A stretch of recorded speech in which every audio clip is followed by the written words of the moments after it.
kalah mulu. Makanya mainnya harus serakah, Dit. Lah, serakah? Emang boleh? Kan dilarang Nabi dalam hadis riwayat Bukhari. Oh, berarti nggak boleh. Enggak, kan bukan kita yang serakah, tapi komputernya yang serakah.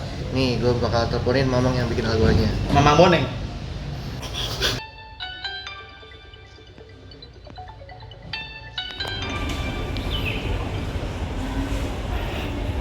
Halo? Oke, gampang. Saya OTW TKP.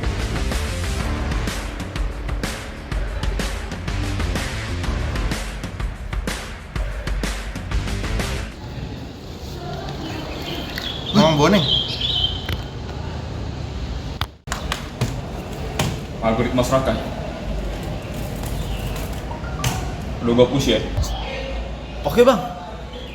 Kok konflik bang? Oh bentar. Bisa deh.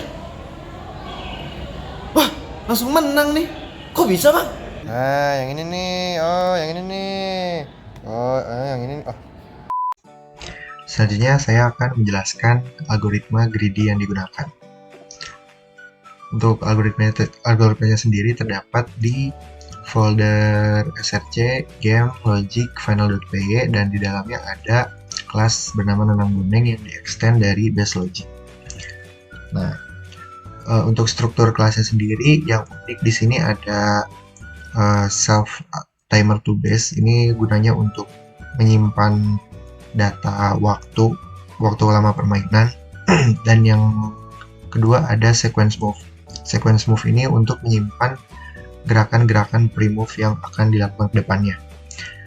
Nah, selanjutnya ada beberapa metode yang sudah dibuat yang berkaitan tentunya dengan algoritma greedy yang digunakan. Nah, untuk setiap gerakan yang dilakukan bot akan diatur di fungsi next move ini. Jadi fungsi next move ini mengatur gerakan yang akan dilakukan bot, karena di sini dia mereturn direction arah gerak dari si bot nantinya. Nah, lalu untuk algoritma greedy yang digunakan, yang pertama itu ada di sini.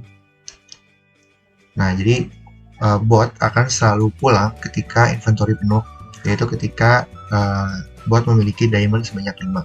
Maka dia akan mengatur goal positionnya ke base dan bergerak dan langsung mencari arah ke base-nya dan mereturn arah gerak yang mendekati base gitu. Lalu algoritma greedy yang kedua adalah kami selalu memilih diamond yang terdekat, dan jika ada 2 diamond yang jaraknya sama maka akan dipilih yang berwarna merah karena memiliki poin yang lebih banyak. Itu diatur di sini. Pertama ada fungsi red diamonds, ini untuk mengambil data semua red diamonds yang ada di papan. Kemudian diatur di sini self.goalPosition sama dengan self.closest diamond. Self.closest diamond sendiri ini memindai semua diamond di board kemudian mencari diamond terdekat. Lalu jika ada yang berwarna merah maka dia akan memilih yang berwarna merah terlebih dahulu jika jaraknya masih sama. Nah, lalu greedy yang selanjutnya adalah mengenai timing pulang. Nah, di sini kami udah dibahas tadi, udah ada timer to base, dan di fungsi next move setiap akhirnya selalu melakukan penambahan timer to base banyak 1 dengan asumsi setiap gerakan akan menghabiskan waktu 1 detik. Nah, lalu timing pulang ini diatur di kode base timing management, di mana ketika timer to base bernilai lebih besar dari sama dengan 45, maka ini bakal mulai bekerja. Dan ketika si bot memiliki jarak ke base lebih dari 5, maka bot akan langsung memutuskan untuk pulang saat itu juga ke base untuk mengumpulkan diamond yang udah dipunya sekarang. Lalu jika dia belum terlalu jauh dan timernya belum mencapai 52, maka dia akan mencari diamond lagi. Tapi kalau misalnya dia udah lebih besar dari 52, maka dia akan langsung pulang ke base. Dan ini else-nya yaitu ketika dia belum waktunya pulang, maka dia akan mencari diamond lagi. Nah, selanjutnya untuk greedy yang dilakukan selanjutnya adalah get direction, di mana kami membuat fungsi baru get direction zigzag.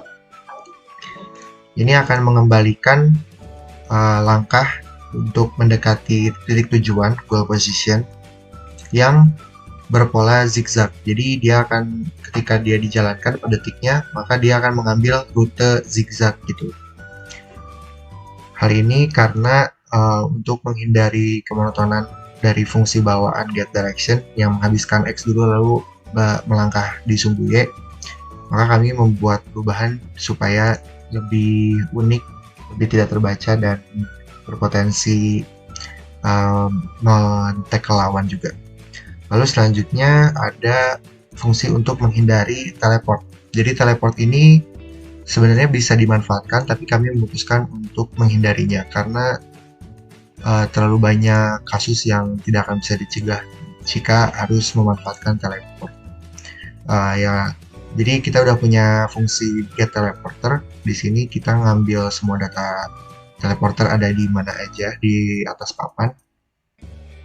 Kemudian fungsinya diatur di akhir dari next move, dimana ketika teleporter berada di sumbu X, jadi ketika dia berada di sumbu X antara di kanan atau di kiri dari bot, maka bot akan bergerak satu gerakan ke atas atau ke bawah untuk menghindari si teleporter.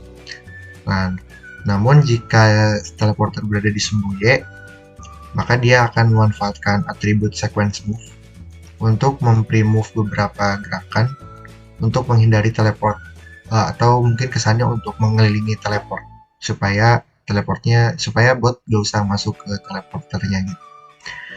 Nah, lalu ya jika sequence move ini di dalam atribut sequence move ini belum habis isinya, masih ada gerakan-gerakan sequence move, maka sequence move ini akan dieksekusi terlebih dahulu sampai isinya habis, baru dia akan mencari diamond baru. Nah, untuk greedy yang terakhir adalah tombol reset atau tombol merah atau diamond button. Di sini udah diatur, udah ada fungsi bantuannya diamond button position. Di sini ngambil letak posisi dari diamond button position. Kemudian diamond button position ini akan diinjak, akan didatangi oleh bot ketika jarak dari bot ke diamond button tersebut adalah kurang dari sama dengan 2.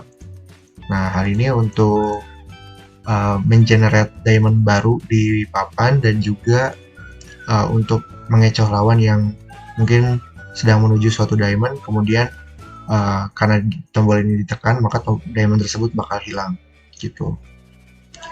Nah, sekian penjelasannya.